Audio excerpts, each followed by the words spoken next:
Introduction to New Life Facts. God's salvation plan is His new life plan for you. He created you for life, His kind of life. Jesus came that you might have life more abundantly. God's life, being restored to you, depends on your knowledge of certain facts.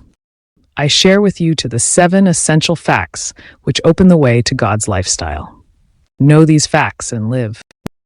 New life. Fact 1. Believe you are valuable as God's creation. You are created in God's image to share His life, love, purpose, and creative plan. You are therefore infinitely valuable to Him. He is saying to you right now, I love you. I created my best when I created you. I paid a price for you, and you are worth all I ever paid for you. I have destined my best for you. God created humankind in His own image. In the image of God created He him. Male and female created He them. In the likeness of God, He created male and female. God made nothing inferior. He is first class all the way. He created you unique. You are exceptional, one of a kind. Before you were born, you existed in God's mind.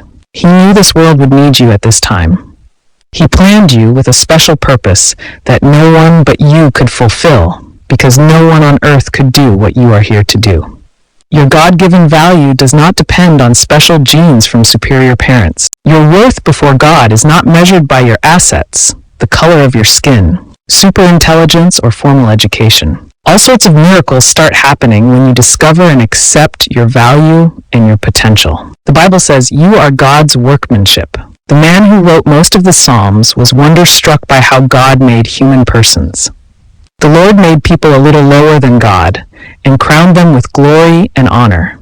KJV, a little lower than the angels. The original Hebrew word used is Elohim, God, as used in G11. The Lord gave them dominion over the works of His hands. He put all things under their feet. The bottom line of positive and stable self-esteem is when you can say, I accept the value that God has put on me. When you do that, you will then cooperate with God to develop the best possible you in this world. Self-value will rid you of all jealousy because you will never again want to be anyone else. Self-value will wipe out inferiority because you are in God's class of being, and He in you is greater than any person or any power outside of you. Self-value will eliminate fear of failure or defeat because nothing can stop you and God working together. Self-value will give you courage because you discover that with God at work in you, you become indomitable. Self-value will cause you to stand up tall, to square your shoulders, to look out into the future with new confidence, to walk with a steady stride, and to rise to the level of importance for which God created you. God created human persons as much like Himself as any child can be, like its natural parents. God planned that whatever could be said about Him could be said about you. God never planned you or me for poverty, inferiority, sickness, depression, want, or insecurity. God never created anything inferior, not you, not any human person. As this powerful principle takes root, you begin to see and respect yourself as a member of divine royalty. God's family is supposed to represent Him and to reflect His lifestyle on earth. Recognize your value. When you do, you cause the seeds of greatness to germinate in you. Keep those seeds watered by thinking on them and reaffirming your value until your attitude and conduct are transformed. Now say this to God out loud. I recognize my value, that you created me in your own image and likeness. Whatever can be said about, you can be said about me as your offspring. My life is your very breath, your life in human form. Your best material is in me. I am the product of love. I am created for greatness, crowned with glory and honor, to have dominion over all of your works. Thank you, Lord. I have had a rebirth of self-worth. Knowing that I am created in your image and likeness reminds me of my divine origin, of my high purpose, of my infinite value. I shall never again depreciate the me that you value so much. I shall never again put down what you have lifted up. I am not a nobody. I am a real somebody. My value by Dr. T.L. Osborn. I am valuable because I am created in God's class of being. I am vital because God's plan involves me. My heritage is to have God's best, to enjoy His companionship, and to use His wealth and power for the good of myself and others. I am created for life, love, power, prosperity, success, and dignity. The seeds of greatness are in me. God never created me to be a nobody, but a real somebody.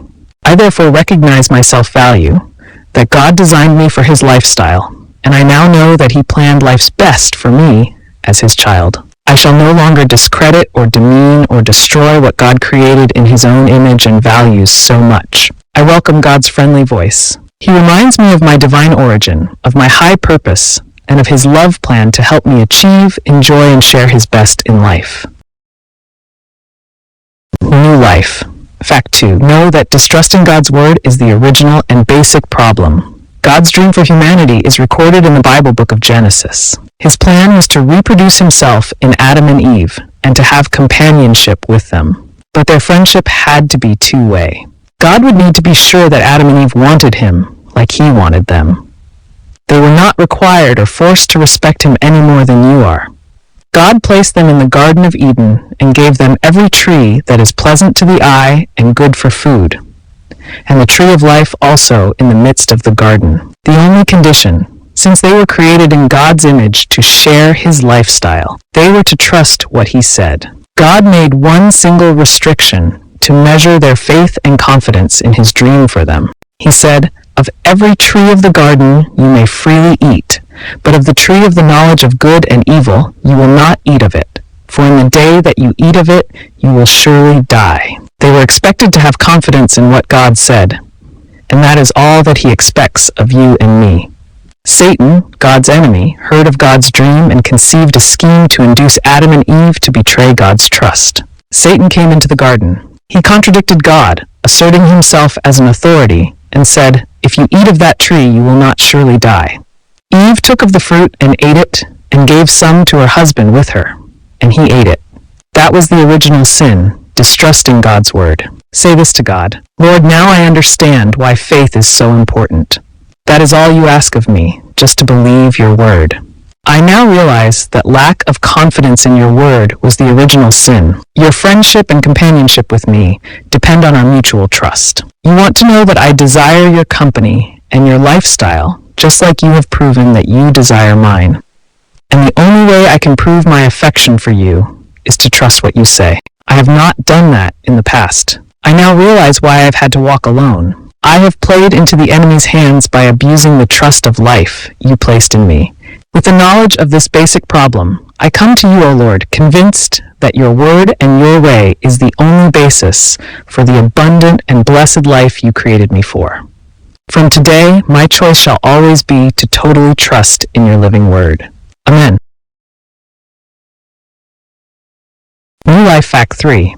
Understand that disavowing God's integrity results in death. God's original dream for Adam and Eve was that if they trusted in his integrity, they would live and prosper with him forever. If they abused his trust and disbelieved his word, the process of deterioration would begin and they would die. After Adam and Eve rejected God's trust, he came into the garden and spelled out what the results would be. There would be no grounds for a relationship with God. Adam and Eve had exercised their free wills and had, by their action, disregarded and disbelieved what God had said. The good life ended. Dignity was desecrated. God said, "In the day that you disavow my instructions and eat the fruit I forbade, you will surely die." Without trusting God's integrity, human persons sink into despair and disgrace, degeneration and disease, destruction and oblivion, deterioration and death. Their lack of trust in the integrity of what God said was later called sin. The simple rule that God made was, the person who sins will die. Later it was repeated in another way. The wages of sin, disavowing the integrity of God's word, is death. Adam and Eve were no longer qualified to dwell in the garden with God. Separated from his plenty and beyond his protection, they were now subject to their new master, who came to steal, to kill, and to destroy. That was the beginning of suffering, disease, pain, hate, lust, envy, murder, jealousy, loneliness, guilt, poverty, hunger, destruction, and death. Sin had entered the human race. It would be passed on to all generations. Whereas by one person sin entered into the world, and death by sin, so death passed upon all persons, for that all have sinned. The fundamental sin that severed God's relationship with mankind was not murder or adultery or lying or stealing or hatred or abuse. It was the assumption or philosophy or attitude that God did not mean what he said. When that position is taken, deterioration sets in like a cancer and is terminal. When you do not trust God, you do not trust yourself or anyone else. When you decide that God has no integrity, your own integrity is abandoned. conscience is calloused. Dignity is desecrated. The human person deteriorates and dies. Honor is gone. The lights go out. There is only darkness. Say this to God. Dear Lord, I thank you for helping me to understand the final consequences of unbelief in your word. Now I realize why the wages of sin is death. I now understand that the original and the ultimate sin is to disavow your integrity, to disbelieve your word. When I do that, my own dignity as a human created like you is repudiated. If I do not believe in you, I do not believe in me. Excellence is bartered for mediocrity. Deterioration sets in like a terminal disease, and I die. Oh God, I thank you for helping me to realize that, since I am created by you, the God of faith, I can experience your lifestyle and know true living by believing in your integrity. Your word is your bond. You intended for words to weld society together in mutual trust and interrelationships. But when faith in your integrity was abandoned, human life crumbled and fell apart. The lack of integrity turned inward, and the divine dignity of God's creation died. I thank you, Lord, that your dream for me is so beautiful. You created me to live on your level. Confidence in your word and your way is the bond that unites me with you. I now realize that the integrity of your word is the foundation of real life as you planned it for me. I do here and now honor your word and pledge myself to trust what you say. And I believe that this faith will lead me to the discovery of the abundant life you originally created me to enjoy. Amen. New Life Fact 4. Believe that God loved and valued you too much to let you die. God never abandoned his dream for you. God is love, and love never quits. His love went into action the day Adam and Eve sinned. He found a just and legal way to restore humankind back to an intimate relationship with him. Although they disavowed his integrity and disbelieved his word, God did not want his beautiful creation to deteriorate and die. And he does not want you to despair and decay in self-destruction and the shame of indignity. He says, I have no pleasure in the death of one who dies, so turn yourself and live. God was not willing that any should perish, but that all should come to repentance. God so loved the world that he gave his only begotten Son, that whoever believes in him will not perish, but have everlasting life. But God showed his great love for you by sending Christ to die for you. It is vital that you realize how much God values you. He created you in his likeness, and you are significant and preeminent to his plan. He made you for life, love, power, prosperity, success, honor, and dignity. The seeds of greatness are in you. You are created in God's class of being.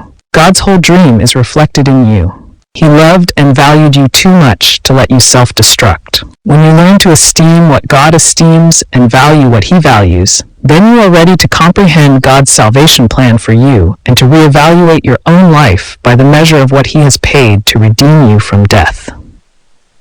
Your life is God's life in human flesh. Recognize your roots in God and your value to God. You are his product. His best is in you. Say this to God. O Lord, I thank you for loving me when I did not esteem my own self.